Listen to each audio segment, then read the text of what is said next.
6 автівок швидкої допомоги проходять останні перевірки перед відправкою в прифронтові території.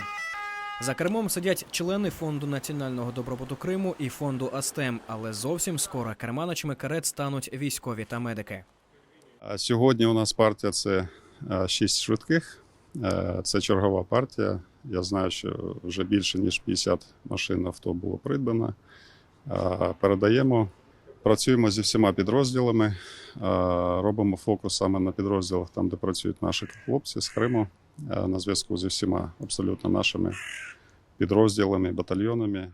Виявилося, що одним з причин для започаткування проекту був славнозвісний турецький безпілотник «Байрактар», на який збирав кошти польський народ.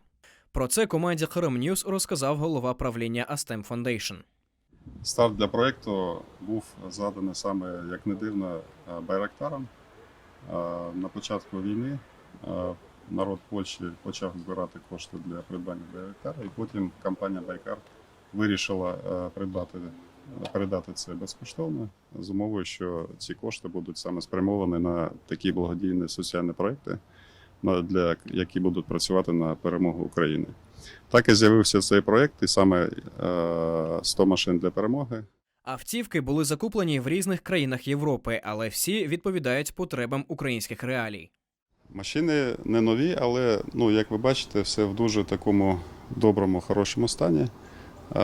Машина 100% зможе піде на користь нашим хлопцям для того, щоб працювати в самих важких умовах і евакуювати поранених цивільних людей з місць лінії дотику.